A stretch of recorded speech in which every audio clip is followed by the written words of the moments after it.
अगर आप भी चाहते हैं कि आरसीएम म्यूजिक के वीडियो सबसे पहले आप तक पहुंचे, तो लाल बटन को दबा के चैनल को सब्सक्राइब जरूर करें और साथ में बेल आइकन को दबाना ना भूलें।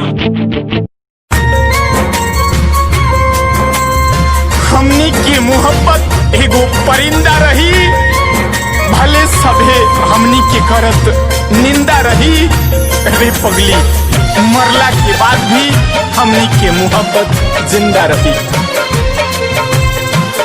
आप सुन रहे हैं मिठू मार्शल के स्वर में उनका अनोखा गर्व। मिले नबी सुनो जालिम जमाना, मोहरे के सिवा कमनो चाहदायक बहाना। प्यार केहू कैसे बुझी ये जहान में, प्यार केहू कैसे बुझी जहान में। करे जा मिलल जाई हमनी शमशान में, करे जा मिलल जाई हमनी शमशान में।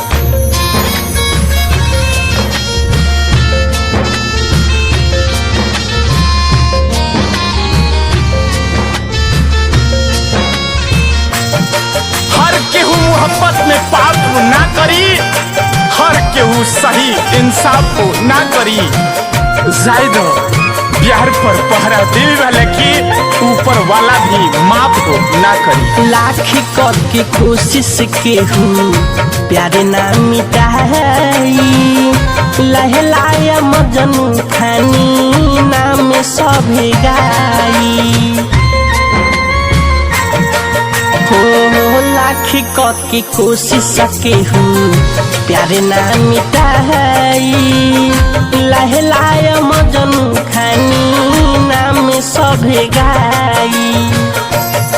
हमारा पति आके रखी है अपना ध्यान में, हमारा पति आके रखी है अपना ध्यान में। करे जा मिलल जाई हमनी शमशान में, करे जा मिलल जाई हमनी शमशान में।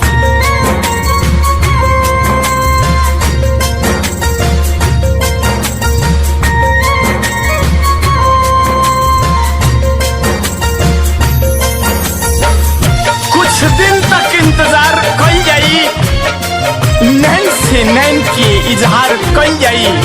हमनी फिर अगला जन्म में आके असही प्यार कई जाई।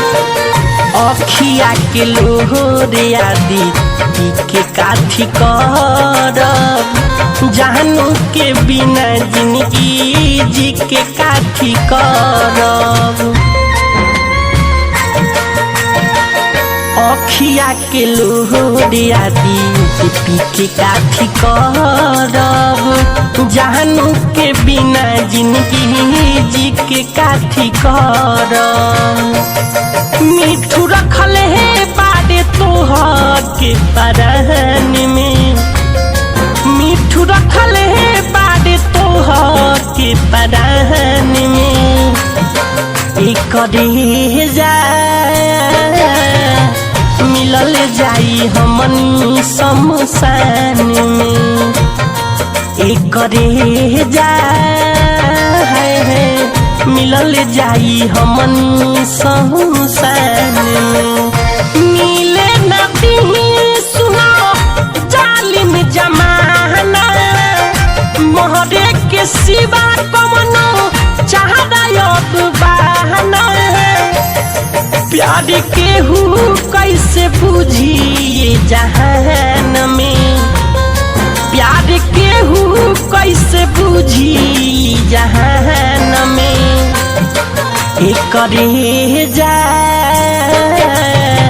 मिलल जाई हमनी शमशान में, करे जा